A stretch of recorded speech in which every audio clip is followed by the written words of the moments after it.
West లో అడుగు పెట్టావా లేదు బాబాయ్, ఫుడ్, స్వీట్లు, డ్రింక్స్, జ్యూస్లు, డ్రింక్స్ అంటే అడిగా.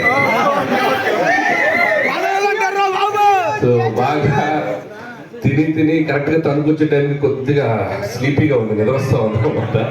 అంత బాగా మేపారు దారి పొడుగుతా. ఎమ్మెల్యే గారింట్లో కూడా మళ్ళీ స్నాక్స్, మంచి ఛాయ్ తాగి బయలుదేరాం. సో ఫస్ట్ ఆఫ్ ఆల్ ఈ సంక్రాంతికి కూడా మళ్ళీ ఒక మర్చిపోలేని విజయాన్ని అందించారు. ముందు ప్రేక్షకులందరికీ థ్యాంక్ యూ.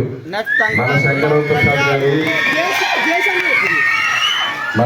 ప్రసాద్ గారు పండగకు వస్తా అన్నారు, కానీ మీ అందరూ నిజమైన పండగ తెచ్చారు తీసుకొచ్చి. సో థ్యాంక్స్ టు ఆడియన్స్ మీకే.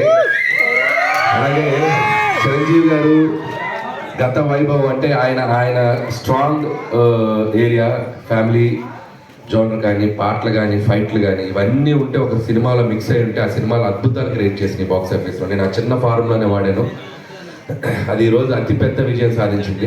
అందరూ చిరంజీవి గారు యంగ్గా కనపడుతున్నారు, ఎందుకు కనపడుతున్నారు అంటే క్రెడిట్ నాదో ఆయనదో కాదు, ఫ్యాన్స్ది. ఆయన అభిమానించే అభిమానులే ఆయనకి ఎనర్జీ, వాళ్ళని ఆలోచించుకొని ఆయన పుష్ చేసుకొని అంత లుక్స్ మెయింటైన్ చేశారు. ఈ సినిమా సక్సెస్లో అదొక ప్రధాన కారణం. అలాగే ఈ సినిమాలో అద్భుతమైన పాటలు, డ్రీమ్స్, చాలా చక్కటి మ్యూజిక్ ఇచ్చాడు. అలాగే వెంకటేష్ గారు మేము అడగగానే మా సినిమాలో వచ్చి ఒక మంచి క్యామియో చేశారు. అలాగే 9th తరగతి అందరి టీం అందరికీ థ్యాంక్స్ చెప్తూ, చిరంజీవి గారు ఈ సినిమా రిలీజ్ అయ్యి ఇంత అద్భుతమైన విజయం సాధించింది. సార్ నేను ఇలా ప్రేక్షకుల దగ్గరికి వెళ్తున్నానంటే ఆయన అసలు ఫుల్ హ్యాపీ ఫీల్ అయిపోయారు. ఎందుకంటే ఆయన చిన్నప్పుడు ఆయన సినిమాలు ఇలా థియేటర్లో కూర్చొని చూసి బచ్చాగాడు వెళ్ళి రోజు ఆయన డైరెక్ట్ చేసి మళ్ళీ ఆ జనాల్లో ఆ సినిమాని చూస్తున్నాడు, ఏదో తెలియని ఒక ఎక్సైట్మెంట్. సో ఆయన అయితే మళ్ళీ ఇలాంటి అవకాశం రాదని త్వరగా ఎంజాయ్ చేయని చెప్పారు. సో దారి పొడుగుతా ముఖ్యంగా మెగా అభిమానులు, వాళ్ళు చూపించే అభిమానం నేను ఎప్పటికీ మర్చిపోలేను. ప్రతి సెంటర్లో, ప్రతి స్టేషన్లో వాళ్ళు మనస్ఫూర్తిగా, కొంతమంది అయితే ఎమోషనల్ అయిపోయి కన్నీటి పర్యంత వాళ్ళ దగ్గరికి వచ్చి చేతులు పట్టుకొని ఎక్సైట్ అవుతున్నారు. ఇన్నేళ్ళు చిరంజీవి గారిని మేము ఇలా చూడాలనుకుంటున్నాను, ఒక అద్భుతమైన ఫీలింగ్ చెప్తూ ఉంటే నాకు చాలా హ్యాపీ అనిపించింది. సో పేరున మెగా అభిమానులకి, అలాగే సినిమాని మంచి సినిమా ఇస్తే ఆదరించే ప్రతి ప్రేక్షకులకి, అందరు అభిమానులు, మిగతా అభిమానుల ప్రేక్షకులు అందరూ వచ్చి చూస్తున్నారు సినిమా అభిమానులతో పాటు. సో వాళ్ళకు కూడా థ్యాంక్స్ చెప్తున్నాను. సంక్రాంతి రెవెన్యూలో 3 వంతుల రెవెన్యూ తీసి ఈ సినిమా పక్కన పెట్టారంటే నిజంగా మీ ఆడియన్స్ అందరికీ హ్యాట్స్ ఆఫ్. 3 వంతుల రెవెన్యూ వచ్చింది. ఇక థియేటర్స్ ప్రాబ్లం అంటే పాప అభిమానులు పెడుతున్నారు మెసేజ్లు, ఏం పర్లేదు సెకండ్ వీక్ ఉంది, ఈ సెకండ్ వీక్లో మిగతాది ఆ వంతు కూడా కొంత లాక్కుంటూ వస్తాం. సో ఇంక ఇంతకంటే మాటలు లేవు. ప్రతి సంక్రాంతికి మీ ఇంటికి అల్లుళ్ళు వస్తారో ఎవరు వస్తారో నాకు తెలియదు, కానీ ప్రతి సంక్రాంతికి అనిల్ ఎప్పుడు వస్తారు మీకు కదా.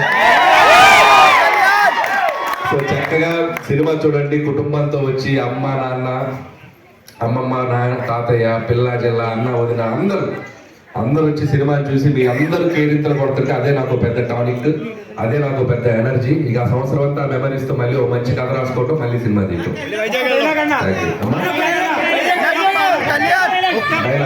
ఏదైనా చెప్పండి, చెప్పనా ఏంటి? ఇటుక పెంచి గోడ కట్టావా? నువ్వేమన్నా తాపి వేసిన గోడ కట్టా?